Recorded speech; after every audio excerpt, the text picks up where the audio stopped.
On Saturday, April 10th, Hazleton police received a report of two males riding mini bikes in the city. Police tried to perform a traffic stop and they say 21-year-old Franklin Castillo Mateo fled and was later taken into custody and charged with fleeing or eluding police and more. This is one of many incidents Hazleton police have been called to respond to involving vehicles like ATVs that aren't allowed to travel on city streets. Lisa Sugart has more on the city's plan to try and handle this issue.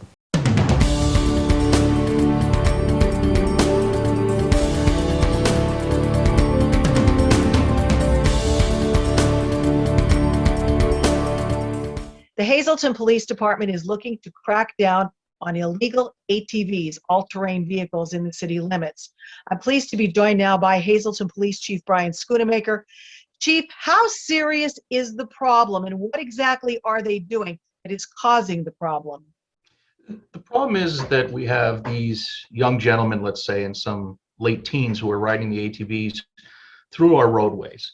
And with doing that, they're causing, for lack of a better word, chaos throughout the city. They're putting themselves in a dangerous position. They're putting drivers who are on the roads in dangerous positions, as well as pedestrians who are out, might be walking around. And we see it all the time on the multiple television shows, accidents where these ATVs slam into a side of a car and these young men or children are, horrifically injured. So now the city did take action in passing an ordinance, and you have already confiscated, I guess, at least 20 of these ATVs. What's the next step with those? What are you looking to do to send a message to those who are driving illegally in the city limits?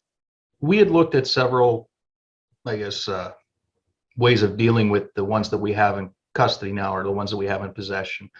And we had several ways that we could have gone about it, whether abandoning the vehicles, different things like that. So what we opted to do, which is fiscally more responsible, ultimately was to take the vehicles through the court system, seize them through the Luzerne County courts, and once we're done with that, we would have the vehicles drained by following the standards with DEP and destroy the vehicles.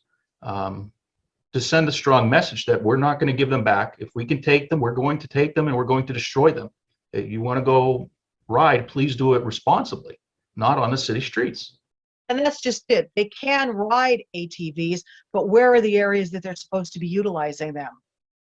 There's a lot of areas that they can go to, but they have to be cautious because obviously there is restrictions for private property, different things like that. But there are properties around the Hazleton area that will allow them to come to their area and ride if they speak to them and are respectful of the properties that they go to.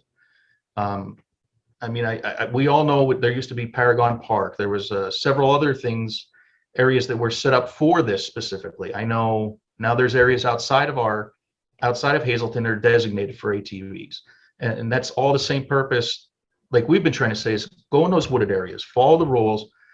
Just stay off the city streets. The law says they can cross from point A to point B on a street, but not to be riding in a horizontal or along with the street or on the curb of the street. Just cross over, go where they need to go, and into a wooded area away from traffic. And now, as part of your crackdown, you're going to be utilizing a new tool, drones. So tell us how that will work in helping to find those who are violating the law. They're equipped with thermal vision, night vision, pretty much everything that you can get for them right now.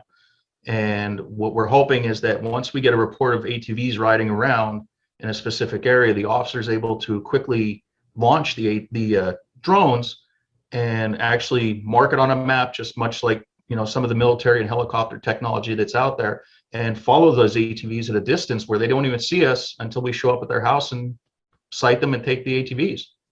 That's going to be interesting. And then they also face fines for doing all of this. So it's not cheap if they get caught.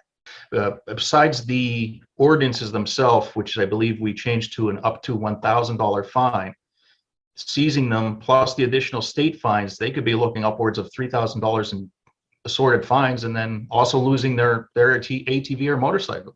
Reminder with the ordinance for the local gas stations that they are not supposed to be allowing them to fuel up unless they are on a trailer or a gas can.